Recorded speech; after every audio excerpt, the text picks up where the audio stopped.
Hello, I'm Neil Cannon, founder of ways2focus.com.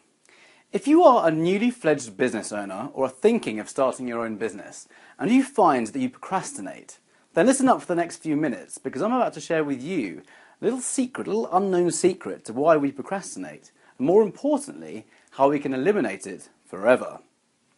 Once you learn how to break through procrastination, you can actually harness your powers of focus because procrastination and lack of focus are heavily linked.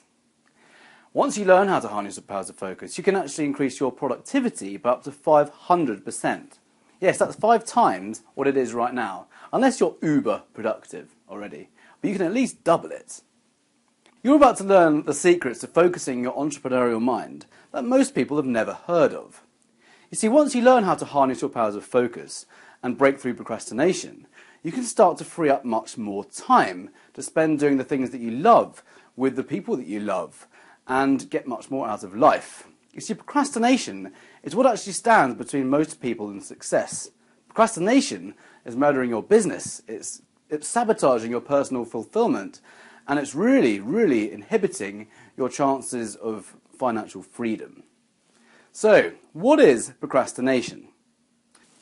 When you look up procrastination in the English Oxford Dictionary, it says procrastination is the act of delaying or postponing something. It also says it's the thief of time. So why is it that we allow ourselves to procrastinate when time is our most precious commodity?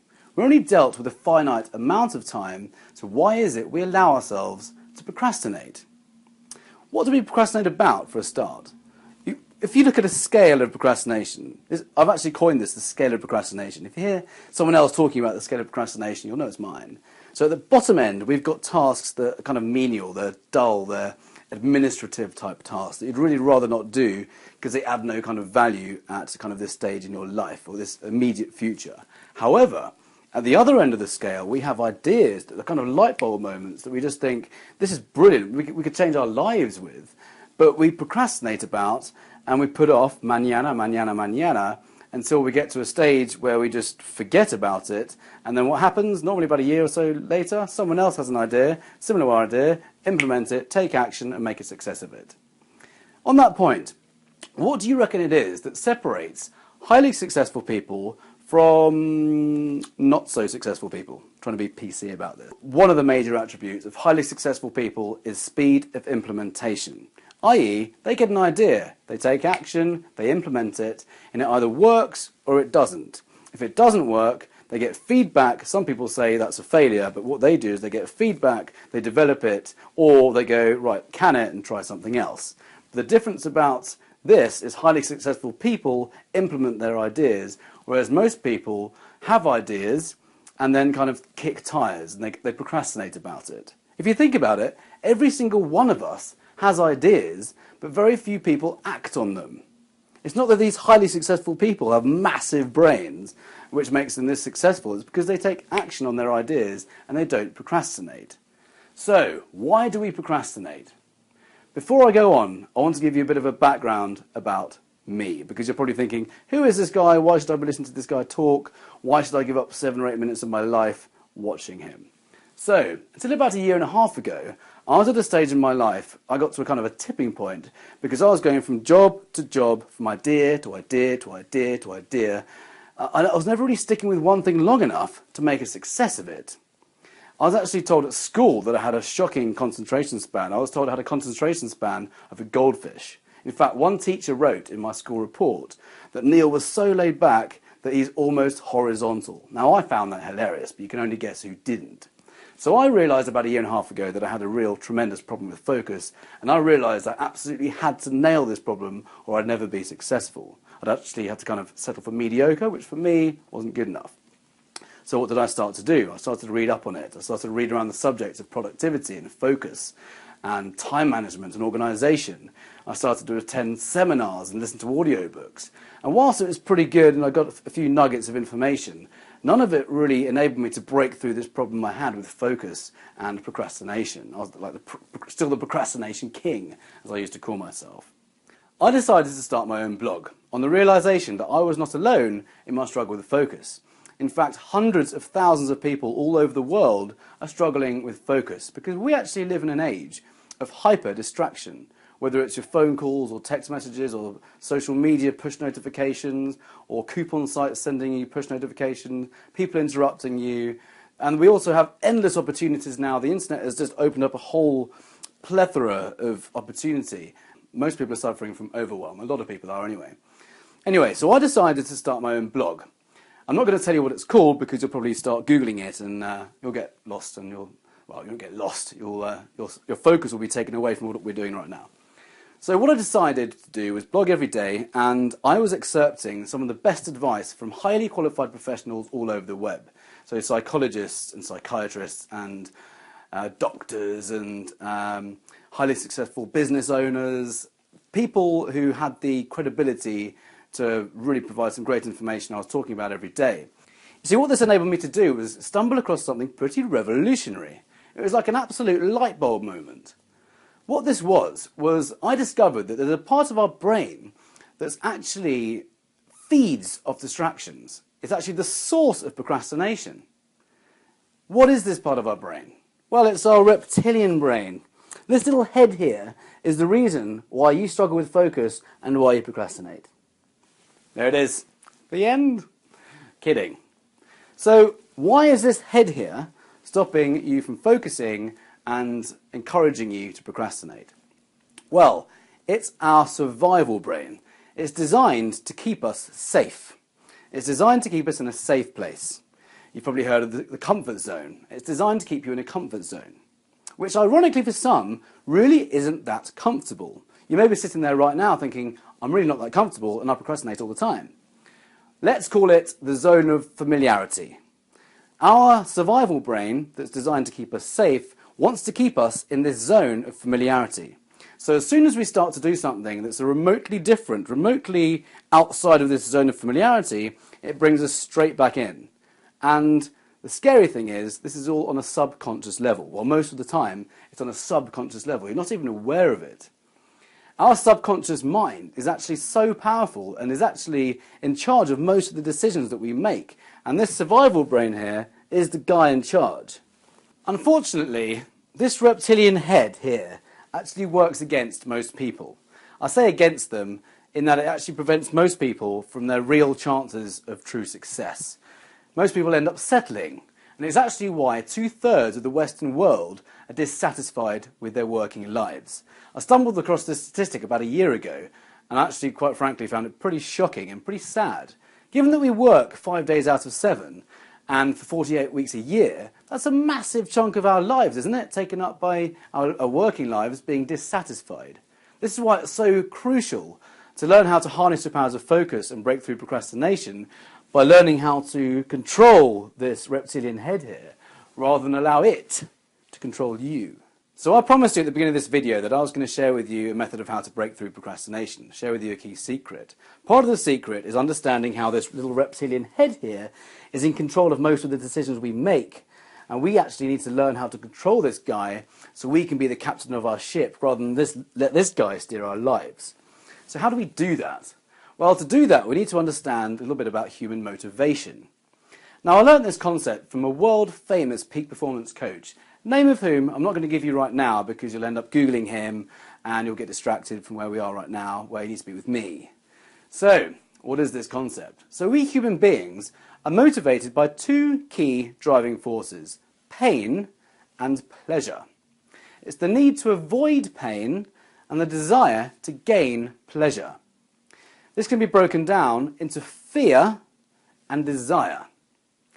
Now, given that we now know about this reptilian head and how it's designed to keep us in our comfort zone, keep us safe, it's our survival brain, which of these forces, which of these two motivating forces do you reckon is the winning force each time, or most of the time?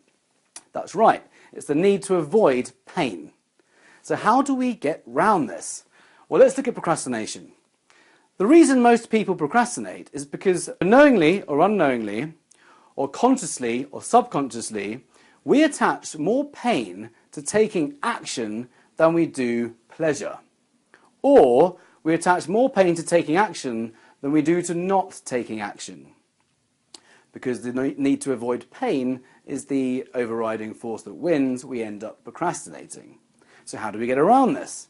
Well, the simplest way to get around it is to attach more desire to taking action, i.e. focusing on your end goal, rather than pain.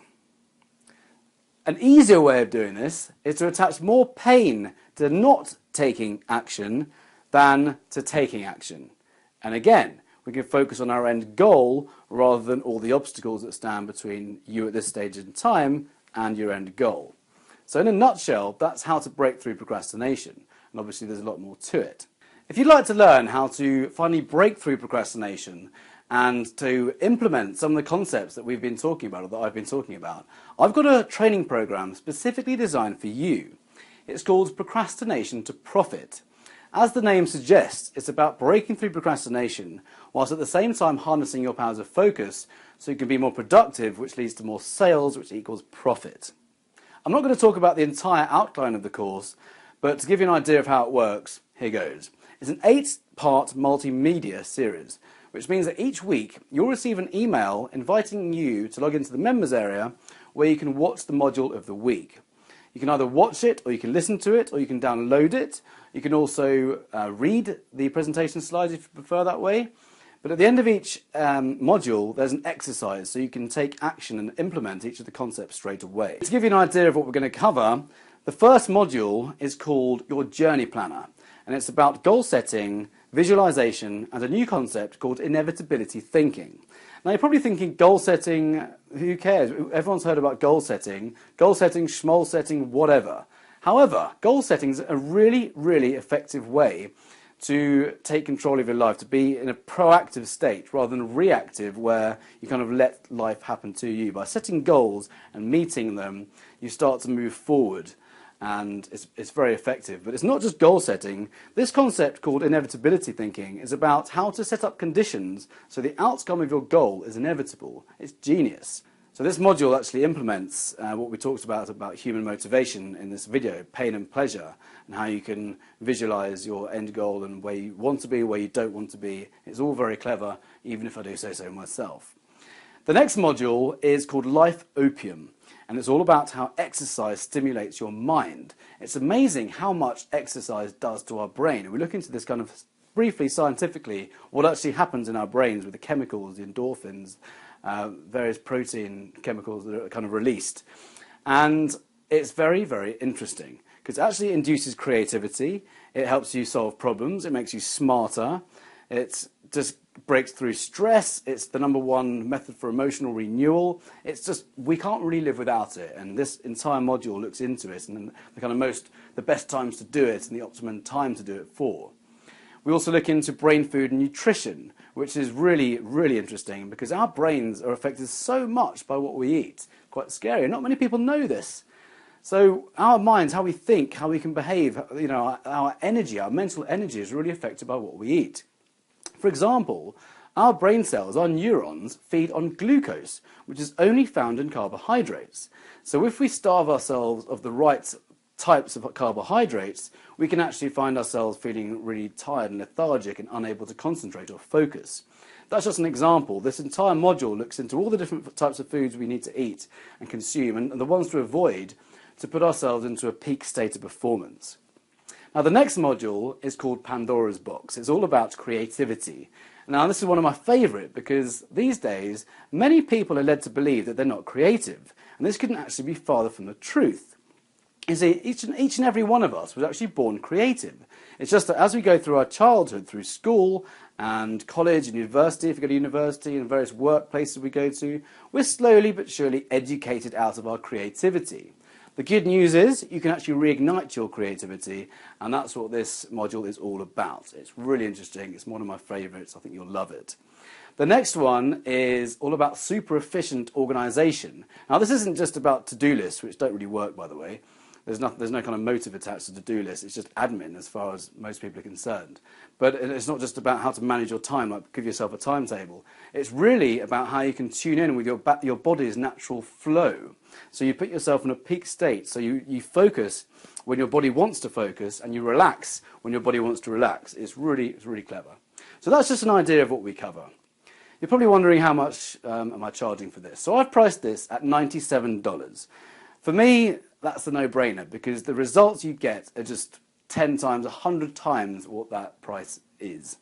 If, however, after 8 weeks, you don't see the results that you're expecting, you can get your money back. It actually comes with an unconditional 60-day money-back guarantee, so you can get your money back like that.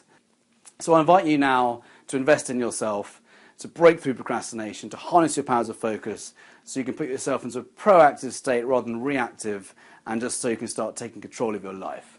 Hit the buy now button, and I'll see you in the members area.